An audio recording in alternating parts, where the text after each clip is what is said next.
তো আজকে আমরা এক্সপ্লেন করব সদ্য রিলিজ হওয়া একটি মুভির গল্প। নাম হিসাব বরাবর, যেটি 24শে জানুয়ারি 2025 রিলিজ হয়েছে। গল্পটি খুব ইন্টারেস্টিং। দেখানো হচ্ছে ব্যাংকের কালা সার্চ।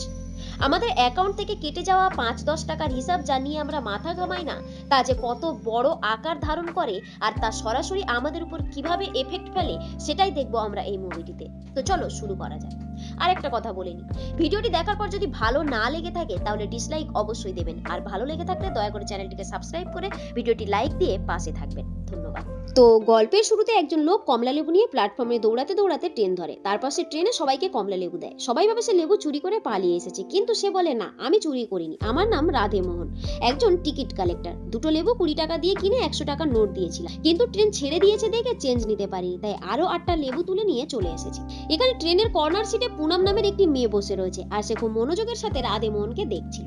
এখানেই আমরা জানতে পারি 15 বছর আগে রাধে মোহনের সাথে তার বিয়ের কথা হয়েছিল। মেয়েটি তাকে পছন্দও করেছিল, কিন্তু পুনামের অঙ্কের নাম্বার কিছু কম থাকার কারণে রাধে মোহন তাকে রিজেক্ট করে দেয়। যাই হোক, তো এরপর স্টেশন আসে আর সে নেমে যায়। পরের সিনে আমরা দেখি রাধে মোহন ফ্রিতে বাচ্চাদেরকে অ্যাকাউন্টসে ক্লাস দিচ্ছে। আসলে তার অ্যাকাউন্টসে খুব রুচি, আর অঙ্কে সে খুব স্ট্রং। সে সিএ হতে চেয়েছিল, কিন্তু হঠাৎ করে তার বাবার মৃত্যুর কারণে তার সেই স্বপ্নই থেকে গেছে, আর সে হয়ে গেছে টিসি, টিকিট কালেক্টর। এরপর সে তার নিজের ছেলেকে সময় দেয়। আসলে তার স্ত্রীর সাথে অতিরিক্ত ঝগড়ার কারণে তার সাথে ডিভোর্স হয়ে গেছে, আর এখন তার ছেলে তার কাছেই থাকে। আর এখানে মোনালিসা নামের একজন মহিলা রয়েছে যে রাধের ছেলের দেখাশোনা করে। এরপর সে নিজের ব্যাংক অ্যাকাউন্টের স্টেটমেন্ট চেক করতে গিয়ে দেখতে পায় তার অ্যাকাউন্ট থেকে 27 টাকা 50 পয়সা ব্যাংকের তরফ থেকে কেটে নেওয়া হয়েছে। পরের দিন সকালে ছেলেকে সাথে নিয়ে ব্যাংকে যায় এই 27 টাকা 50 পয়সার হিসাব চাইতে।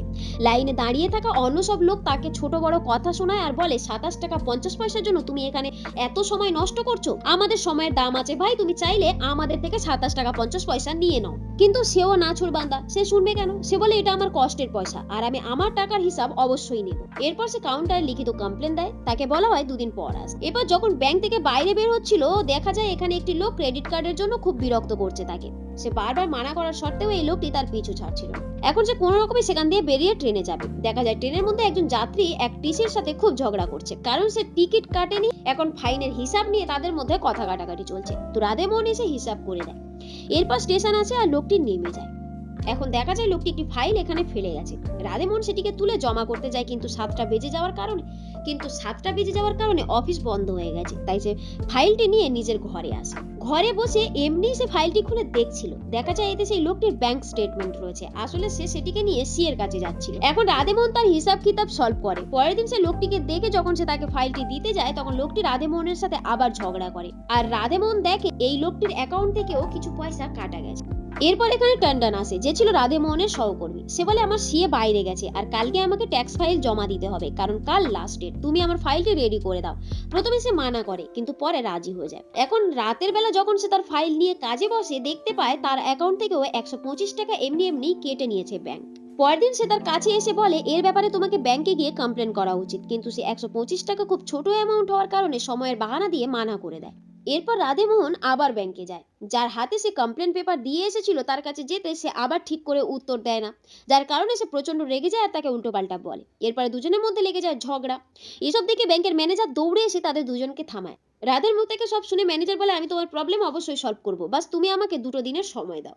এরপর রাধে 2 দিন পর আবার ব্যাংকে আসে। এখানে ম্যানেজার তাকে ওয়েলকাম করে, সাথে বলে, তোমার অ্যাকাউন্টে 27 টাকা 50 পয়সা আবার এসে গেছে, আর ব্যাংকের তরফ থেকে এত বড় ভুল হওয়ার কারণে একটা টিভি গিফট করা হচ্ছে।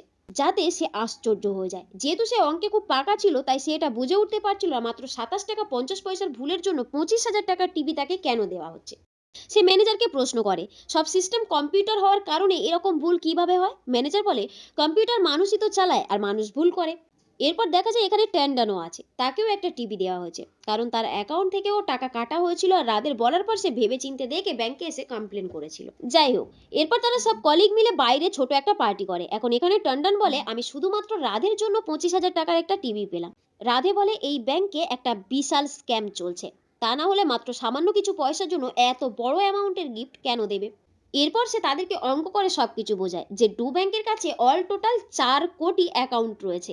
এর মধ্যে থেকে যদি সে মাত্র 2 কোটি অ্যাকাউন্ট থেকে 10, 20, 50, 100 করে কেটে নেয়, তাহলে তার কাছে কত টাকা হবে? কমসে কম সে 2000 কোটি টাকার ঘোটালা করবে। আমাদের কাছে অ্যামাউন্টগুলি খুব ছোট মনে হয়, কিন্তু আমরা কল্পনাও করতে পারবো না এটা কত বড় আকার ধারণ করে। আর এইসব টাকা কালো ধন সব বিদেশে পাচার হয়ে যায়। এতে আমাদের দেশের ইকোনমির উপর সরাসরি এফেক্ট পড়ে। পেট্রোল ডিজেলের দাম বাড়ে। এখন ট্যান্ডন বলে আমার কাছে বাইক গাড়ি কিছুই নেই, পেট্রোল ডিজেলের দামের সাথে আমার কিছু যায় আসে না। আসলে এরা জানে না পেট্রোল ডিজেলের দাম বাড়লে খাওয়া পড়ার জিনিস থেকে শুরু করে অটো রিক্সার ভাড়া সবকিছুরই দাম বাড়বে। এমন সময় আমরা দেখতে পাই এখানে একজন ভদ্রলোক রাদের ভিডিও বানাচ্ছে। এখন রাধে বুঝে যায় তার কথা এখানে কেউ বুঝবে না। এরপর আমরা সেই ব্যাংকের ওনার মেহতাকে দেখি, যে খুব খুশি কারণ সে স্ক্যাম করে 2000 কোটি টাকা কামিয়ে নিয়েছে। তার পিছনে এক পলিটিশিয়ানের সাপোর্ট রয়েছে, যার কারণে সে এত বড় স্ক্যাম করতে সাহস পেয়েছে। অন্যদিকে আমরা রাধেকে দেখি যে আবার ট্রেনে টিকিট চেক করছে। এখানে পুনামও রয়েছে। আউট স্টেশনে ট্রেন থামতেই পুনাম রেল লাইনে নেমে পড়ে। দেখে রাধেও নামে। সে বলে রেল লাইন দিয়ে হাঁটা সেফ নয় আর এটা ইললিগালও। পুনাম বলে আপনি কি আমার পিছু করছেন? এখন এই নিয়ে তাদের মধ্যে কথাবার্তা চলে। দেখা যায় এইসব চক্করে রাধের নিজের ব্যাগ সাথে ওয়ালেট ট্রেনেই ছেড়ে এসেছে। এখন সে বাড়িতে কিভাবে যাবে, তাই সে পুনামের থেকে 100 টাকা ধার নেয় আর সেই টাকা ফেরতের কথা বলে তার থেকে নাম্বারও চেয়ে নেয়। এরপর আমরা দেখি এরা দুজন প্রায় দেখা করে, চা খায়, গল্প করে। এসব কিছুর মধ্যেও রাধে ব্যাংকের ওই স্ক্যামের কথা ভুলতে পারে না। তাই সে ব্যাংকের সেই ক্রেডিট কার্ড ব্রোকারের সাথে দেখা করে বলে ক্রেডিট কার্ড আমি অবশ্যই নেব, কিন্তু তার জন্য তোমাকে ব্যাংকের কাস্টমারদের অ্যাকাউন্ট স্টেটমেন্ট আমাকে দিতে হবে। সে তার কথায় রাজি হয়ে যায়। এখন রাতে তার কাছে ব্যাংক অ্যাকাউন্ট হোল্ডারদের সমস্ত ডেটা চলে এসেছে। যখন সেগুলিকে সে চেক করে দেখা যায় মোটামুটি সবার সাথেই এই স্ক্যাম করা হয়েছে। সে ভালোভাবে চেক করার পর থানায় কমপ্লেন করে, কিন্তু পুলিশ ব্যাংকের ওনার মেহতার সাথে মিলেছিল, তাই সে তার কমপ্লেন লেখে না। আর এই কারণে রাধে কোর্ট কেস করে দেয়। যখন মেহতা এই ব্যাপারে জানতে পারে সে তড়িঘড়ি পলিটিশিয়ানকে কল লাগায়, তাকে বলে পুরো ব্যাপারটা তাকে ম্যানেজ করতে। এরপর রাধেকে পুলিশ স্টেশনে ডাকে জিজ্ঞাসাবাদের নামে। পুলিশ তাকে জিজ্ঞাসা করে এই স্টেটমেন্ট সে কোথা থেকে পেয়েছে, কিন্তু সে ক্রেডিট কার্ডওয়ালার ব্যাপারে কিছুই বলে না। সে বলে আমি সব বলতে পারবো, কিন্তু এটা নয়। এরপর পুলিশ রাধেরই ইনকোয়ারি করে, যেন মনে হচ্ছিল স্ক্যামটা সেই করেছে।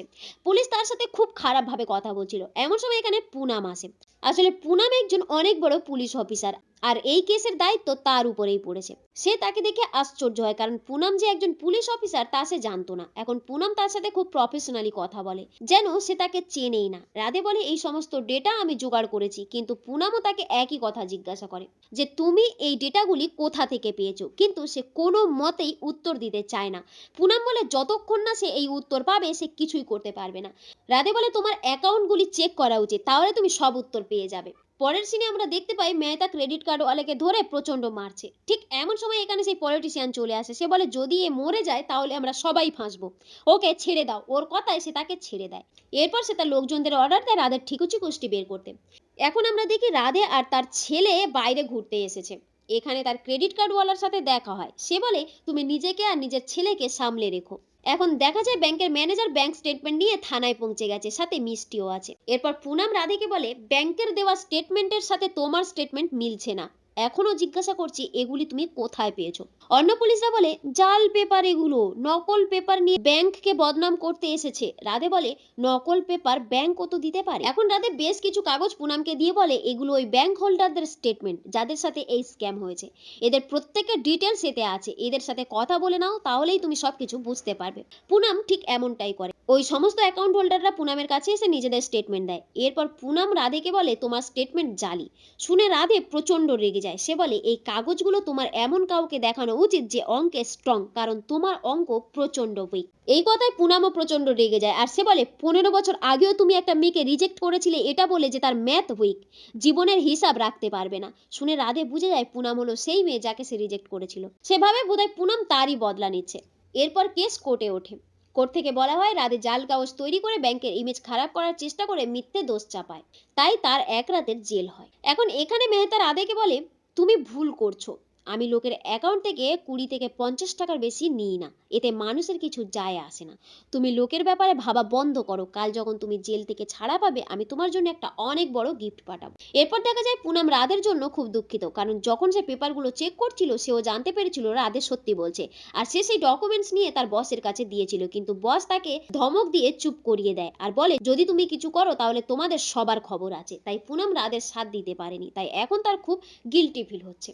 এরপর আমরা দেখি মেহতার কাছে আরবিআই থেকে কল আসে, কারণ রাধে এই সমস্ত স্টেটমেন্ট আরবিআই কে পাঠিয়েছে। এখন মেহতা প্রচন্ড রেগে যায়। সে বলে, এবার আমি রাধে মোহনকে ছাড়বো না। ঠিক এমন সময় এখানে সেই পলিটিশিয়ান আসে। সে বলে, তুমি শান্ত হও, আমি আমার মতো করে তাকে দেখে নিচ্ছি। এরপর দেখা যায় মিউনিসিপ্যালিটির গাড়ি এসে রাধের ঘর ভেঙে দিচ্ছে।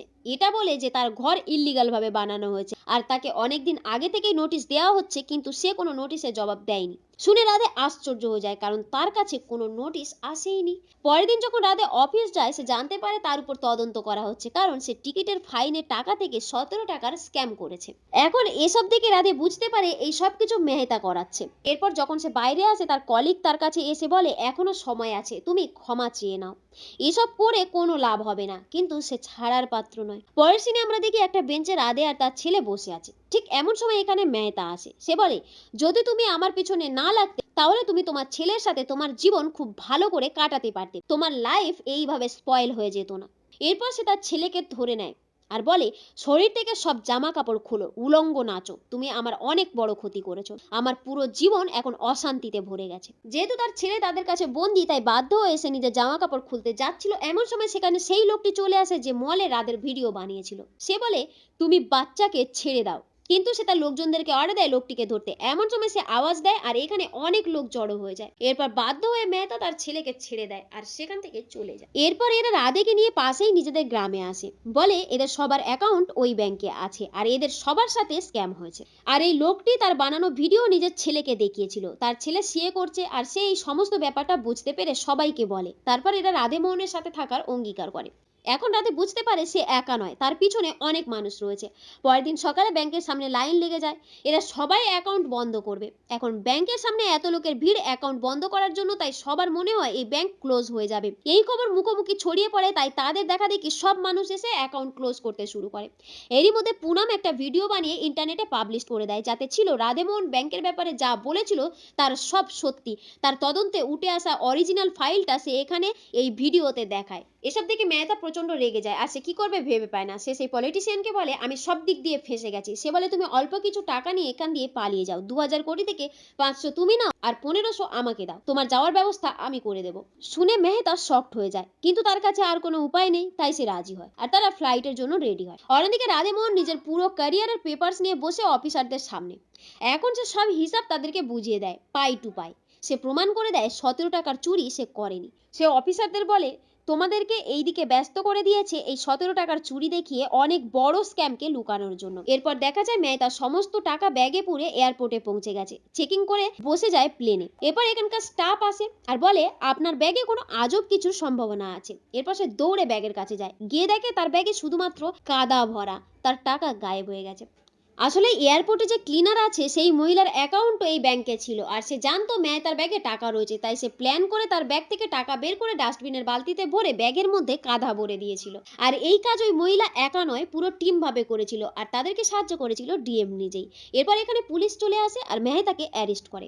এখন রাধেমোহন খুব খুশি, কারণ সবার মুখোশ সামনে চলে এসেছে। সে পুনামকেও ক্ষমা করে দেয় আর 15 বছর আগে পুনামকে রাধেমোহন যে রিজেক্ট করেছিল তার জন্য পুনামও তাকে ক্ষমা করে দেয় আর তাদের রিলেশন আবার ভালো হয়ে যায়। অন্যদিকে দেখা যায় এই পলিটিশিয়ান আর মেহতা দুজনেই জেলে বসে রয়েছে আর এরই সাথে এই সুন্দর গল্পটি সমাপ্ত হয়। তো এই ভিডিও থেকে আমরা যে শিক্ষা পেলাম তা আমাদের জীবনে কাজে লাগানো উচিত। ব্যাংক থেকে কেটে যাওয়া এক এক টাকারও ব্যাংকে গিয়ে হিসাব নেওয়া উচিত। যদি আমরা সবাই এমনটা করি তাহলে আমাদের দেশের ইকোনমি দুর্বল হবে না। আমরা সবাই সিস্টেম, সরকার এদের দিকে আঙুল তুলি, কিন্তু আমরা আমাদের কর্তব্য কি পালন করি? আমাদের এই সামান্য 1 টাকা কেটে যাওয়া একটা বিশাল বড় আকার ধারণ করে আর সেটাই চলে যায় সুইস ব্যাংকে, যার থেকে আমাদের দেশের চালের দাম শুনে আমাদের মাথায় হাত পড়ে। এর বেশি আর কিছু বললাম না। যদি সাধারণ মানুষ সঠিক হয় তাহলে সবকিছু ঠিক হয়ে যাবে। ভিডিও ভালো লেগে থাকলে একটি লাইক দিয়ে যাবেন। আপনার একটি লাইক আমার পরিশ্রমের ফল হিসাবে আমার মুখে হাসি ফোটায়। ধন্যবাদ।